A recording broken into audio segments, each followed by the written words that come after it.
Before we get into the video, could everyone please subscribe to my Endless Diary Tales channel? Thank you so much.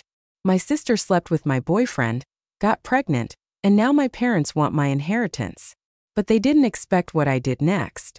I'm 24 now, but this whole mess began a couple of years ago. Back then, I was in this relationship with a guy I met in college. Let's call him Jake. We hit it off pretty quickly. He seemed nice, thoughtful, and we had a lot in common. First, things were going great.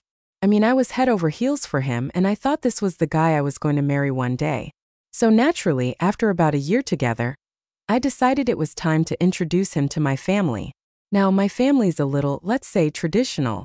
We're from a pretty conservative culture, and they have strong opinions about who you should date, how you should date, and when you should get married. They weren't thrilled when they met Jake. It wasn't like they were rude to him or anything, but I could tell they didn't really like him either. They didn't say much, just kind of gave me that, "Are you sure about this guy?" Look. I brushed it off, thinking they'd come around eventually. But here's the thing. While my parents were lukewarm about him, my sisters seemed to love him. Grace, who's 22, and Emma, who's only 11, got along with him great. That made me happy because, family approval matters even if it's just my sisters. Grace especially seemed to really enjoy his company, and we even joked that she was stealing my boyfriend. Emma adored him too, but she's just a kid, so it didn't feel weird. Jake and I didn't live together because, in my culture, that's a huge no-no unless you're married. So we worked in different cities and would meet up when we could. But I thought things were solid between us. I trusted him completely. Why wouldn't I? He was my boyfriend, and he seemed to get along with the people closest to me. What could go wrong, right? Well, 3 months after Jake met my family, things took a turn. I was over at his place for the weekend. We'd had a normal day, nothing special, grabbed food, watched a movie, the usual. He went to take a shower and his phone buzzed. Now, I'm not the type to go snooping through someone's phone. I really believe that if you trust someone, there's no need for that. But something that day just didn't sit right with me. His phone kept buzzing and I don't know why, but I picked it up. Maybe part of me already knew something was off. Or maybe I was just curious. When I unlocked it, I saw a message from Grace. At first, I didn't think much of it. She's my sister. But when I opened the chat, my heart basically stopped. The messages weren't normal. They were flirty, like, "Let's hook up" level flirty. I couldn't believe what I was seeing. My sister and my boyfriend. I started scrolling up through the conversation, and it got worse. There were months of this stuff. Late-night messages, inside jokes that I didn't know about, and even plans to meet up behind my back. I felt sick. How long had this been going on? The person I trusted. I took screenshots of everything. My hands were shaking and I couldn't think straight, but I knew I needed proof. I sent the screenshots to myself and just left his place without saying a word. I didn't wait for him to get out of the shower. I didn't give him the chance to explain or lie to me. I just bolted. As soon as I got home, my phone started blowing up with calls and texts from Jake. He must have realized something was wrong when he saw that I'd left. I ignored everything. I couldn't even look at my phone without wanting to scream. Eventually, I sent the screenshots to our friend group's chat and blocked him. I didn't care about the fallout at that point. I was done. I had no patience for lies or betrayal. But what hit me the hardest was Grace. Jake's betrayal hurt like hell, but Grace, that was another level of pain. She wasn't just my sister. We grew up practically inseparable. With our parents being absent and wrapped up in their own world most of the time, Grace and I had always leaned on each other. We were only 2 years apart and we had always been there for each other, or so I thought. The next morning I couldn't take it anymore. I packed a bag and flew straight back home to confront her. I didn't care what kind of scene I was about to make. This was bigger than just a fight. It felt like my whole world was crashing down. When I walked into my parents' house, Grace was there like nothing had happened, just sitting at the kitchen table scrolling on her phone. I slammed the screenshots down on the table in front of her. Our mom and dad were both there too. Grace didn't even try to deny it. She just looked at the messages and shrugged like it was no big deal. She actually said, "Yeah, I did it. So what?" I wanted to scream. How could she act like this didn't matter, like she hadn't just destroyed our relationship for good? My mom lost it. She slapped Grace across the face, something I had never seen her do. My dad was furious too, yelling at Grace, telling her to get out of the house. He gave her a week to move out and I thought that was it. I thought maybe this was the end of all the drama. But 2 days later, Grace dropped another bomb on us. She was pregnant with Jake's baby. I couldn't believe what I was hearing. This had gone from bad to worse in a matter of days. My parents, who had been so angry with her, suddenly softened up.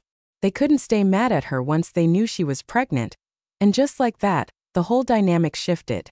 It was like Grace was off the hook just because she was having a baby. My parents started talking about how they couldn't abandon her now, how they had to support her no matter what she did. That's when I snapped. I told them all exactly what I thought, how they were enabling her, how this was all messed up. They tried to tell me to calm down, that I was overreacting, but I couldn't take it anymore. I grabbed my stuff, told them to never contact me again, and I left. Only one I didn't block was Emma. She's just a kid and I didn't want to cut her off too. 2 weeks later, my mom somehow got a new number and sent me a wedding invitation. Jake and Grace were getting married, and my mom had the nerve to act like I should be there for family unity or whatever. I told her to get lost and blocked her again. That's how it all began. I thought the worst was behind me, but little did I know the real mess was only getting started. After all that went down with Grace, my ex, and my parents, I thought cutting them off would give me some peace. Turns out life had other plans. I wasn't speaking to anyone except Emma, and I was trying to just move forward with my life. You know? But of course, things never go that smoothly when you've got a family like mine. About 2 months after I blocked everyone, I started hearing things through the grapevine. A cousin of mine, who I stayed in touch with, mentioned that Grace was having a baby shower and my parents were throwing it. Apparently, they had invited a ton of people like it was some huge celebration. First, I wasn't surprised. I figured they'd make a big deal about it since they were acting like Grace was some kind of victim. But then my cousin hit me with something that really got under my skin. She told me they had started telling people that I was the one who abandoned the family and Grace was the good daughter who was trying to keep the family together. Seriously, after everything she did, she was somehow the hero of this story. Now I was so mad I wanted to call my mom and just let her have it.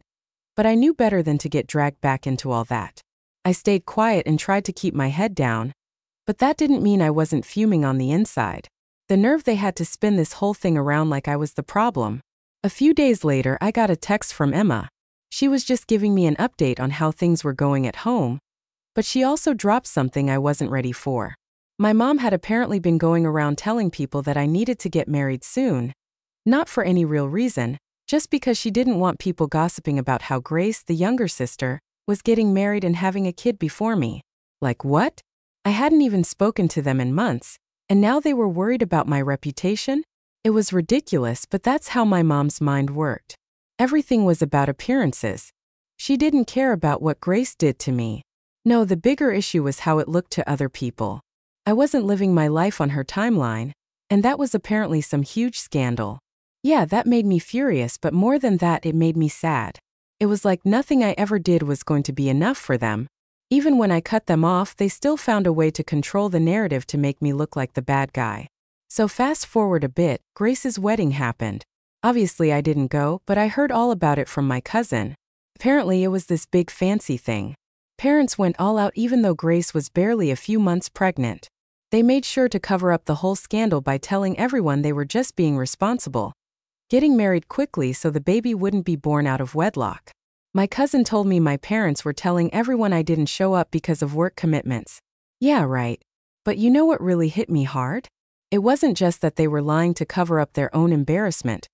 It was that they were still pretending everything was perfect, like they couldn't even admit that their family was falling apart. They couldn't just be real about what was happening. Instead, they had to put on this fake show for everyone else. I was done with them at this point, but hearing about all this still stung. It was like they were erasing me from the family narrative completely. Anyway, time passed and I tried to move on. I threw myself into work and focused on building a life for myself. For a while things were quiet. I wasn't hearing much from my family, and I figured maybe they had finally just left me alone. But of course that's not how it works in my family. One night I got a call from Emma. It was late and I was about to go to bed, but something about the way the phone rang gave me a bad feeling. When I picked up, Emma was crying. She could barely get the words out, but eventually she told me that our dad had passed away. I was stunned. I mean, I didn't have the best relationship with him, but still, he was my dad. What really pissed me off though was that it was Emma who had to call me. My mom didn't even bother. I hadn't heard a word from her. Emma told me that our dad had been sick for a while, but they hadn't told me. My mom decided to keep it from me because she didn't want to stress me out. Can you believe that? My own father was sick and they didn't think I had the right to know. The next morning I booked a flight back home. I didn't care about all the drama anymore. I just wanted to be there for Emma. When I showed up at my parents' house, it was like walking into a battlefield. My mom and Grace were there, and the first thing they did when they saw me was start yelling. They accused me of only coming back for the money, like that was the only reason I'd want to be there. Grace was especially nasty, calling me selfish, saying I abandoned them when they needed me most. I didn't even get the chance to grieve. Everyone was so focused on the inheritance, on who was getting what, that they barely even talked about Dad. It was disgusting. And as if things weren't bad enough, when they read the will, all hell broke loose. Turns out Dad had left me the largest share of his assets. I was shocked. I wasn't expecting anything from him, especially after how things had gone down, but there it was in writing. I got 40%, Emma got 30%, Mom got 20%, and Grace, she got 10%. You'd think I'd feel relieved, right? Like finally some justice, but honestly it just made things worse. Grace and her husband lost it. They started demanding that I give up my share, saying I didn't deserve it, that Grace needed the money more because of her kid. They even threatened to take me to court over it. I knew they didn't have a legal leg to stand on, but the fact that they were willing to go that far just showed how greedy they were. It was all about money to them. They didn't care about family or what was right. They just wanted to get their hands on whatever they could. I told them I wasn't giving up anything, and that's when things got nasty. Grace's husband started making threats, saying I'd regret it if I didn't do what they wanted. I knew it was all just talk, but still it was unsettling. I was already dealing with the loss of my dad, and now I had to put up with this crap on top of it. It was too much. After the will reading, I went back to my hotel to clear my head. I thought about everything that had happened. All the lies, the betrayal, the greed, and I realized something. I wasn't going to let them push me around anymore. I'd spent too long letting my family control my life, and it was time to stand up for myself. Update 1. So after the whole inheritance blow up, I thought things couldn't possibly get worse. I mean, they already accused me of coming back just for the money, and Grace and her husband were trying to bully me into giving up my share. But I wasn't going to budge. I knew I had the legal right to what my dad left me, and honestly, after everything they put me through, there was no way I was giving in. Anyway, a couple of days after the will reading, I got a message from my lawyer. We had a meeting scheduled to go over some more details about the estate, and honestly, I just wanted to get it over with. I was tired of all the drama and just wanted to settle everything so I could go back to my life. But when I got to the lawyer's office, he hit me with something I wasn't expecting. Turns out my dad had written me a letter before he passed away.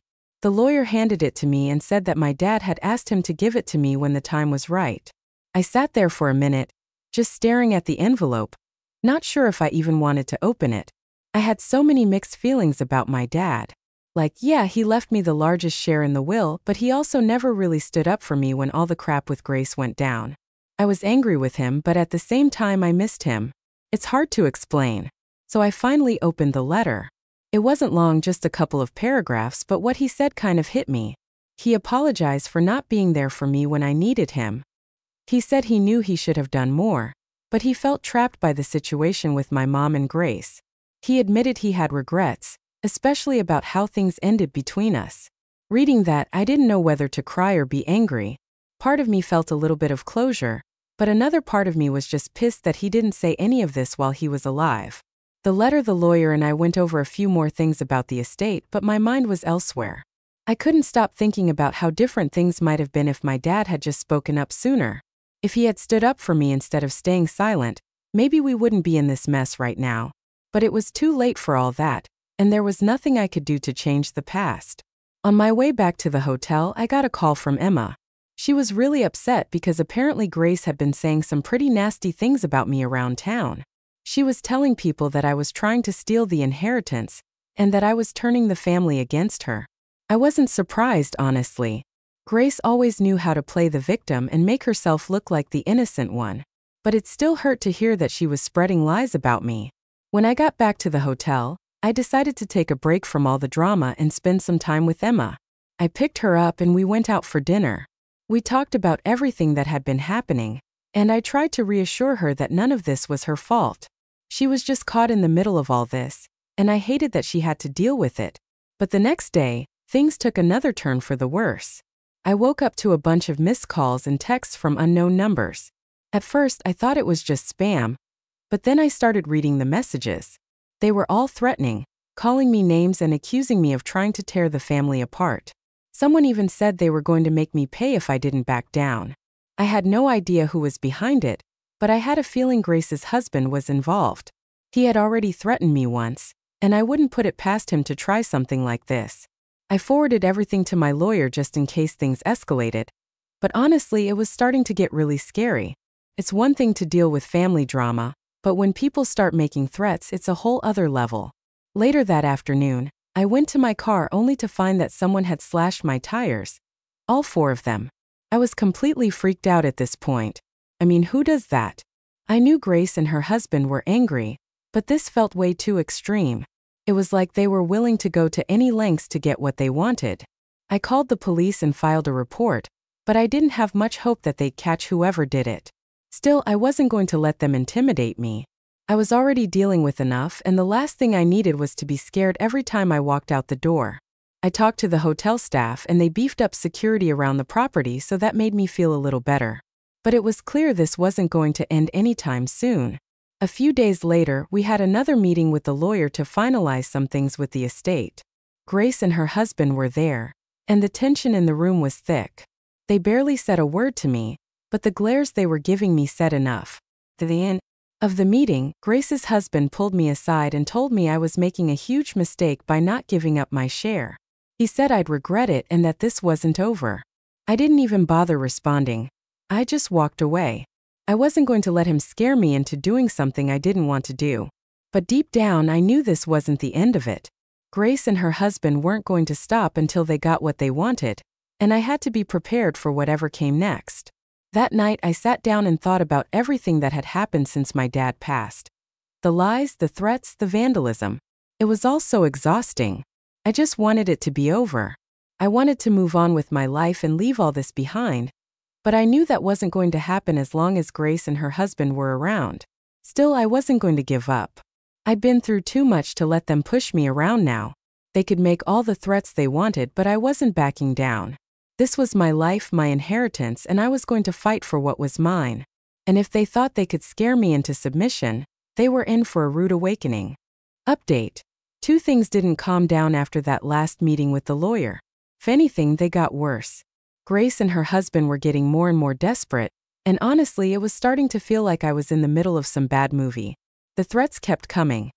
The nasty texts from random numbers didn't stop, and I was just mentally drained.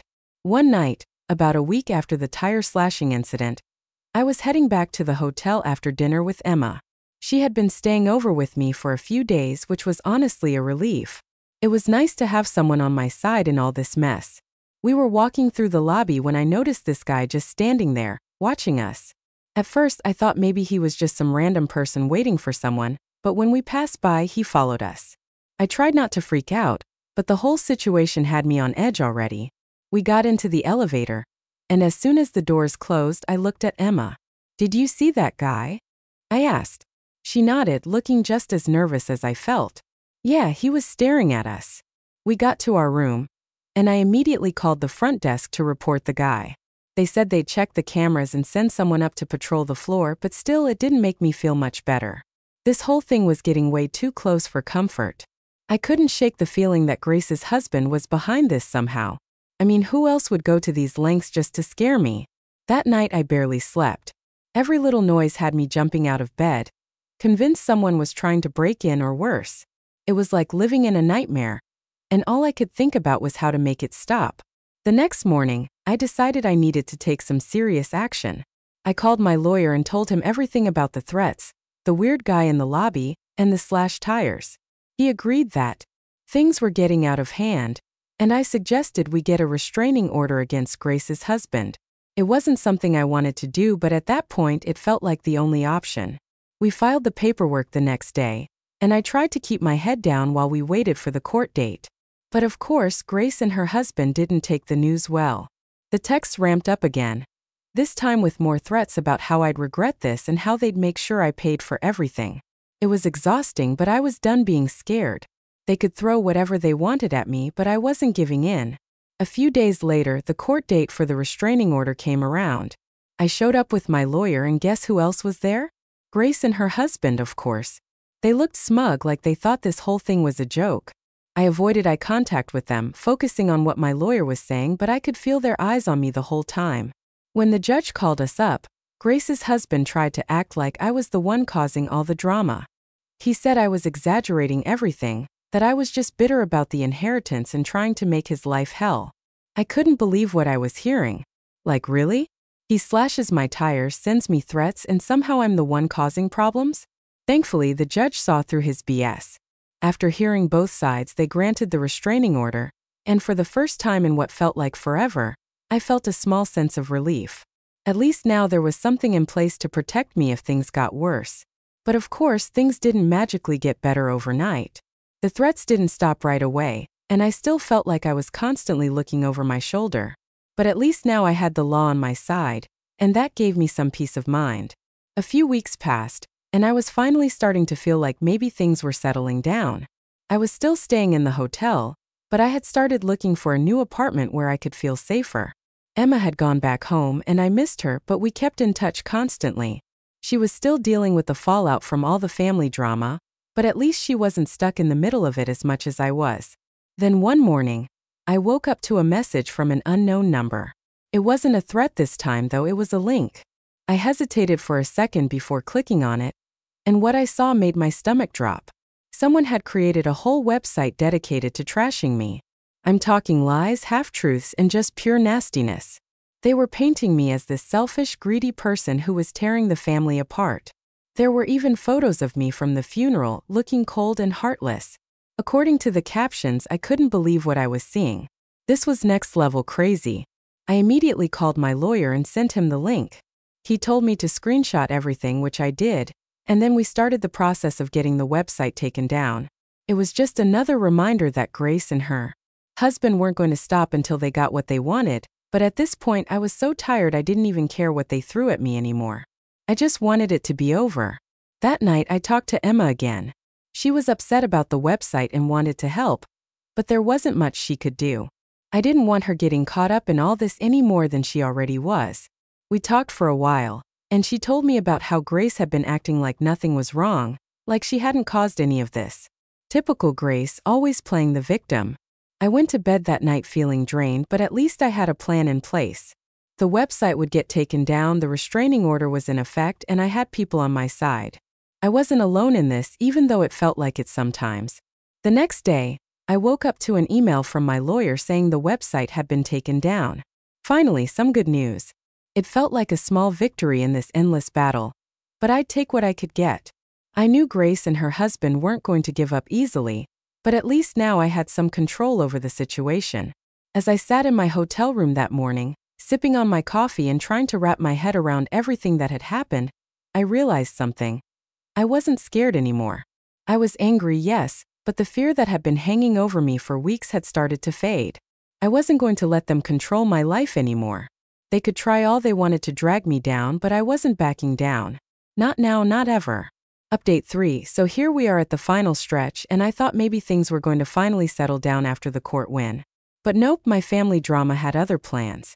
I mean, I knew Grace and her husband weren't going to back off that easily, but even I couldn't have guessed how far they'd take it this time. It started about 2 weeks after the court hearing. I was starting to feel a little more relaxed, like I could finally breathe again without constantly looking over my shoulder. I was even thinking about moving out of the hotel and into an apartment, something more permanent. But then something weird happened. One morning, I got a package delivered to my hotel. It didn't have a return address, which should have been my first clue that something was off. I opened it up, and inside was this old, beat-up notebook. At first, I thought it was just junk. Maybe some random person sent the wrong package or something. But then I opened it up, and that's when things got creepy. The entire notebook was filled with handwritten notes about me. I'm talking pages and pages of scribbled messages all about my life, my family, and even things about my dad's will. Some of the notes were dates and times of where I'd been, who I'd been with, even places I'd gone with Emma. Someone had been keeping tabs on me, and it was all laid out right there in front of me. I felt a chill go down my spine. Who would send me this? Was it some sort of twisted intimidation tactic? From Grace's husband, they'd already tried the threats, the vandalism, even the weird phone calls, but this was different. This felt way more personal, like someone was watching me, tracking my every move. I called my lawyer immediately and sent him photos of the notebook. He was just as freaked out as I was and told me to report it to the police, which I did. They took the notebook as evidence, but I wasn't holding my breath for anything to come of it. The police had their hands full with a million other things, and honestly, I didn't think they'd figure out who was behind this anytime soon. After that, I tried to keep a low profile, staying in my hotel room most of the time and only going out when I absolutely had to. Emma was still calling me regularly, and she was worried too. She had no idea who could be behind the notebook either, but she suspected Grace's husband just like I did. Then one evening, as I was heading back to my room after grabbing some food, I noticed something out of the corner of my eye. That same guy from the hotel lobby weeks ago, the one who had been watching Emma and me, was back. He was standing near the elevators pretending to scroll through his phone, but he was definitely keeping an eye on me. I felt my heart start to race, but I played it cool. I walked right past him, pretending like I didn't notice anything, but I could feel his eyes on me the whole time. Once I got into my room, I locked the door and immediately called hotel security. They said they checked the cameras and sent someone up to do a sweep of the floor, but honestly, I didn't feel safe there anymore. I called Emma that night and told her everything. She was scared, which made me even more anxious. I hated that she was caught up in all this, that she had to deal with the fallout of Grace's mess, but I promised her I'd be careful, and we made a plan to meet up the next day so we could figure out what to do next. The following day, I met Emma at a cafe downtown, away from the hotel. We sat there for a couple of hours talking about everything. She told me more about what had been going on with Grace at home, how she was acting like nothing was wrong, like she hadn't just tried to take me to court over the will. It was infuriating, but it didn't surprise me. Then Emma dropped something on me that I wasn't ready for. She said Grace's husband had been asking around about my whereabouts, trying to figure out where I was staying. That's when it hit me. The guy at the hotel, the notebook, all of it. They were keeping tabs on me, and they were probably planning something worse. I knew I couldn't stay at the hotel anymore. It wasn't safe. And if Grace's husband had people watching me, it was only a matter of time before things escalated. So that night, I packed up my things and checked out of the hotel. I didn't tell anyone where I was going, not even Emma, just in case. I booked a room at a different hotel on the other side of town, hoping that would throw them off. For a while, the next couple of days were quiet. I didn't hear anything from Grace or her husband, and the weird texts and calls seemed to have stopped. But I wasn't letting my guard down. I knew better than that by now. Then, out of nowhere, I got a call from my lawyer. He had some news that caught me completely off guard. Grace's husband had been arrested. Apparently, he'd been caught trying to break into my old hotel room. I didn't know what he was planning to do, but whatever it was, he got busted before he could follow through. I felt a mix of relief and anger, relief that he was finally out of the picture, but anger that it had come to this. What kind of person goes that far just for some inheritance money? It was insane. The police told me they were investigating, and I'd probably have to go to court again to testify.